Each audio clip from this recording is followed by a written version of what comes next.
Welcome everybody. I am कामना from Hindi आयाम। आज की इस वीडियो में हम पढ़ने जा रहे हैं महादेवी वर्मा द्वारा रचित कविता सब आंखों के आंसू उजले के महत्वपूर्ण प्रश्नोत्तर। तो चलिए शुरू करते हैं।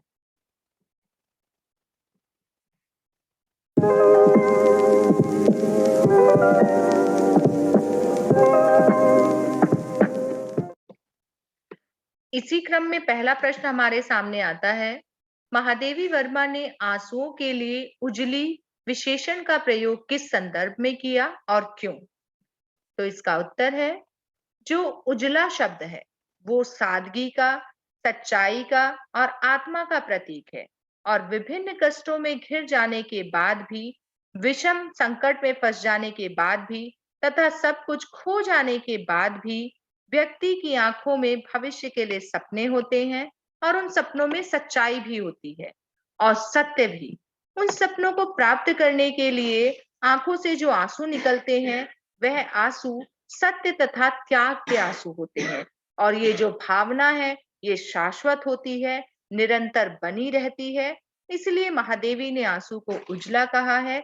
अगर सरल शब्दों में कहें तो उजला जो विशेषण है वह हमारे मन के सभी कलुषित भावनाओं को बाहर निकालने के लिए प्रयोग किया गया है, क्योंकि आंसुओं के द्वारा मन में जो भी कलुषित भावनाएं हैं, राग द्वेष की भावनाएं हैं या जो भी अनुचित भावनाएं मन में घर कर जाती हैं, आंसुओं के द्वारा व्यक्ति उनको बाहर निकाल लेता है और उसका मन साफ हो जाता है। इसलिए आंसुओं के लिए उजली विशेषण का प्रयोग किया गया है। अगला प्रश्न, सपनों को सत्य रूप में ढालने के लिए कवित्री ने किन यथार्थपूर्ण स्थितियों का सामना करने को कहा है? इसका उत्तर है, सपनों को सत्य करने के लिए उसे विभिन्न प्रकार की स्थितियों का सामना करना पड़ेगा। अर्थात मनुष्यों को सुख दुख, हर्ष पीड़ा सभी प्रकार की स्थितियों का सामना करना पड़ेगा और इन सभी स्थितियों का सामना करते हुए ही सपनों को सच किया जा सकता है। इसके लिए महादेवी जी ने विभिन्न प्रकार के उदाहरण भी प्रस्तुत किए हैं। जैसे, प्रकृति ने सभी को विशेष कार्यों के लिए नियुक्त किया है, सभी के कार्य और विशेषताएं अलग-अलग हैं। इसी प्रकार मनुष्य को अपने जीवन में सदैव सफलता के लिए, अपने सपनों को सच करने के लिए प्रयत्नशील रहना चाहिए और जीवन के प्रत्येक परिस्थिति और चुनौतियों से निपटने का साहस भी होना चाहिए। अगर आप चाहते हैं तो इसी प्रश्न के अंदर उत्तर के अंतर्गत आप उनके उदाहरण भी दे सकते हैं, जैसे फूल और दीपक का उदाहरण, पत्थर और सागर का उदाहरण और हीरे और सोने का उदाहरण। आप इन विभिन्न प्रकार के उदाहरणों को भी अपने प्रश्न के उत्तर में सम्मिलित कर सकते हैं। अगला प्रश्न हमारे समक्ष है, नीलम मरकत के संपुट 2 जिनमें बनता जीवन मोती, यहाँ नीलम मरकत और जीवन मोती का अर्थ स्पष्ट कीजिए। ये महत्वपूर्ण प्रश्नोत्तर है इस चैप्टर का। यहाँ पर आकाश को नीलम और धरती को पन्ना संपुट कहा गया है। पन्ना संपुट, पन्ना क्या है? हरे रंग का प्रतीक है, तो धरती का हरा भरा होना ही उसके हरे रंग का, उसको पन्ना कहे जाने के लिए प्रतीक रूप में लिया गया है। तो जो नीला आसमान और धरती के विशाल हरे भूभाग पर, इन दोनों के बीच में मोती के समान ही जीवन बनता है। इन्हीं दोनों के मध्य जीवन निरंतर समानांतर चलता रहता है और इस अनंत संसार में घटित होता रहता है। यहाँ पर आप एक अन्य अर्थ भी लगा सकते हैं कि जीवन मरकत के संपुट 2 जिनमें बनता जीवन मोती, यहाँ पर नीलम मरकत आप बता सकते हैं कि नीलम का अर्थ आकाश, मरकत का अर्थ पन्ना और जीवन मोती का अर्थ है कि जिस प्रकार नीलम मरकत यानी दोनों सीपियों के बीच में जिस प्रकार मोती का जन्म होता है, उसी प्रकार नीलम और मरकत अर्थात आकाश और पृथ्वी के बीच में भी जीवन रूपी मोती का जन्म होता है और यह चक्र इसी प्रकार चलता रहता है, जो जन्म मरण का चक्र है और ये इस अनंत संसार में लगातार घटित होता रहता है। अगला प्रश्न हमारे समक्ष है, कविता के आधार पर स्पष्ट कीजिए कि प्रकृति किस प्रकार मनुष्य को उसके लक्ष्य तक पहुंचाने में सहायक सिद्ध होती है। महत्वपूर्ण प्रश्नोत्तर है ये भी। कविता में प्रकृति मानव को प्रेरणा देते हुए, संदेश देते हुए दिखाया गया है पर्वत के माध्यम से, झरनों के, वृक्षों, फल फूल आदि सभी, इन सभी माध्यमों को दिखाया गया है कि ये सभी अपने जीवन को किस प्रकार दूसरों के लिए जीते हैं और दूसरों के कल्याण की भावना इस पूरी कविता में समाई हुई है।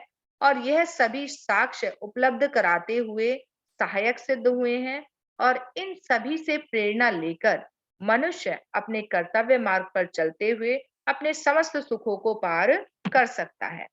अगला प्रश्न है, सपने सपने में सत्य पला, अर्थात सपने सपने में सत्यता के आधार पर कविता की मूल संवेदना स्पष्ट कीजिए। मूल संवेदना किसी भी कविता की आ सकती है, तो इस कविता की मूल संवेदना क्या बनेगी कि प्रत्येक व्यक्ति के भीतर, ये अंतिम लाइन है सपने सपने में सत्य पला कविता की, तो यहाँ पर क्या है कि प्रत्येक व्यक्ति के भीतर अनेक प्रकार के सपने होते हैं और ये आवश्यक नहीं है कि जो सपना एक व्यक्ति देख रहा है, दूसरा व्यक्ति भी उसी सपने को देख रहा हो।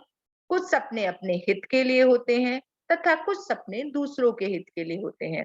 लेकिन सभी सपनों में सत्यता होती है और वो सभी सपने उज्ज्वलता को लिए होते हैं, सफेद होते हैं, सत्य पर आधारित होते हैं और मनुष्य को इन सभी सपनों को यदि सत्य करना है तो उसे इसके लिए भरपूर मेहनत करनी पड़ेगी, प्रकृति से सीख लेनी पड़ेगी, विभिन्न प्रकार के उदाहरणों से सीख लेते हुए, उनसे समझ लेते हुए, उनसे प्रेरणा लेते हुए मनुष्य इस सत्य को, अपने सपनों को सत्य कर सकता है और यही इस कविता की मूल संवेदना है। अब अगला प्रश्न है, प्रकृति किस प्रकार मनुष्य को उसके लक्ष्य तक पहुंचाने में सहायक सिद्ध होती है? तो जो प्रकृति है, क्योंकि प्रकृति के संपूर्ण कार्य मनुष्य को प्रेरणा देते हैं और जो मनुष्य है वो आलस्य छोड़कर संघर्ष पथ पर बढ़ने के लिए प्रेरित हो जाता है। प्रकृति विभिन्न उदाहरणों से मनुष्य को संघर्ष पथ पर बढ़ने के लिए प्रेरणा देती है, जैसे फूलों के मकरंद के रूप में, दीपक की लौ के रूप में कि दीपक जलता रहता है और फूल जो है वो झरकर चारों तरफ सुगंध फैलाता है। झरने चंचल होकर बहते हैं, लोगों को पानी देते हैं, जिनसे उनमें जीवन का प्रवाह होता है और प्रकृति जो है वो अपना करुणा जल फैलाती है सागर के रूप में। नभ के तारे जो हैं, जिनको नभ के तारों को यहाँ पर सोने और हीरे के रूप में दर्शाया गया था। नभ के तारे हीरे के रूप में दर्शाए गए थे और जो विद्युत मेघ है अर्थात बिजलियों के बीच में जो बादल है, वो अगर नभ में रहता है तो बादल का कार्य करता है और अगर वो रज पर आ जाता है, धरती पर आ जाता है तो धरती को अंकुरित करने का कार्य करता है।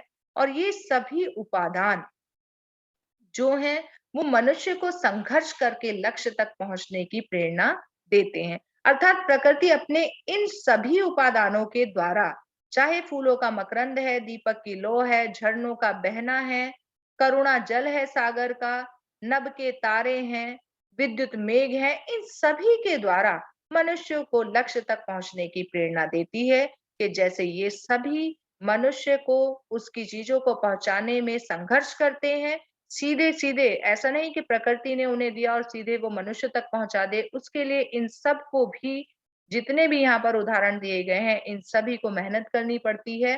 ठीक उसी प्रकार मनुष्य को भी अगर कुछ पाना है तो उसे संघर्ष करना पड़ेगा और तभी वो लक्ष्य तक पहुँच पाएगा और ये सभी उपादान उसे लक्ष्य तक पहुँचने की प्रेरणा देते हैं।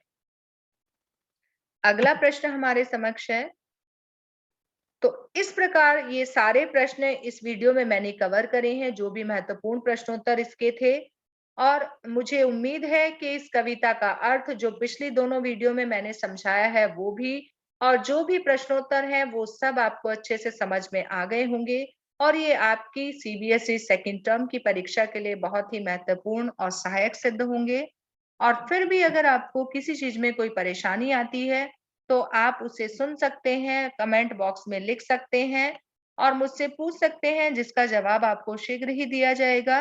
और तब तक के लिए अगर आपको वीडियो अच्छी लगी है तो आप इसे लाइक करें, शेयर करें और चैनल को सब्सक्राइब करना ना भूलें। तब तक के लिए धन्यवाद।